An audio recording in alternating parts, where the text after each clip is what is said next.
In this video, we're going to talk about the adjustment brush. And what this gives us the capability is making adjustments using a brush.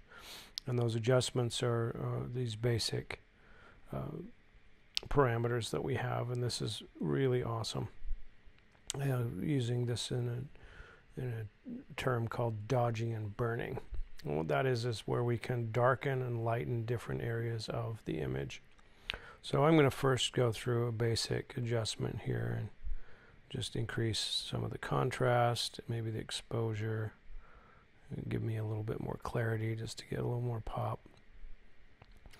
Then you can see that this area right here is a little bit too dark. I mean, I can kind of bump it up, but you can also see that maybe I want to darken some of these areas or lighten some of this. So what we're going to do is use our adjustment brush. And so when we start with this, we have some adjustments. I'm going to start by using a burning option. So this is going to make things darker. You can see when I move my cursor over here, it has a brush size, and you can change those sizes by the left and right brackets next to the letter P. That will increase or decrease that. You can see you can also increase or decrease the size here, and then you've also got a feather option.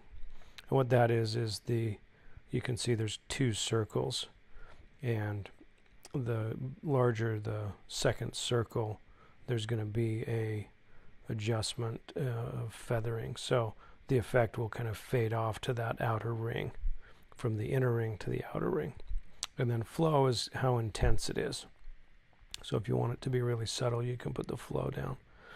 And so what I'm going to do here is just kind of brush on kind of around these edges a little bit.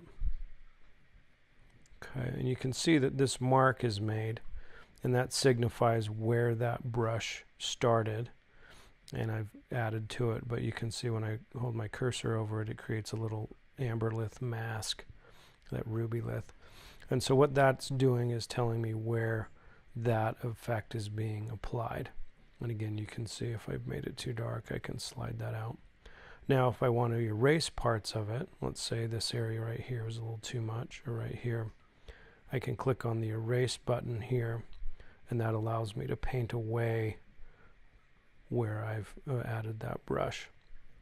So that can be another subtle way of working that way. So that's one adjustment, so I can kind of burn in these edges, and you can go back and hit A, and it'll add that same adjustment again.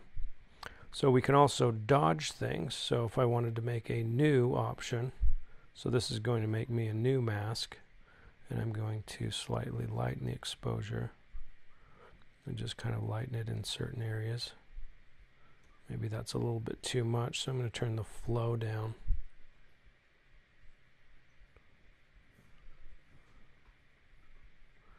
I'm just going to kind of lighten those areas a little bit.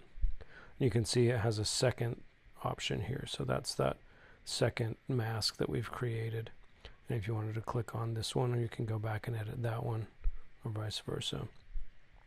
So what this technique is doing is called dodging and burning. So I'm dodging the shadows, making those areas lighter, and I'm burning in the other areas, which is darkening things.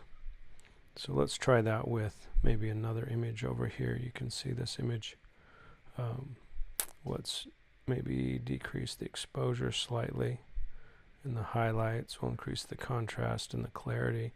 See, I'm getting some really nice shapes and things here, but this side of the image isn't very good. It has too much shadow, too much dark. So I'm going to increase the shadows here. We'll turn our flow back up. So I'm increasing the exposure, so that should lighten that area. So you can see that I'm kind of applying that. I may have gone too far just on that end. So you can see how that gives us the ability to kind of dodge and burn different areas. So it's really quite effective in making your images look even better.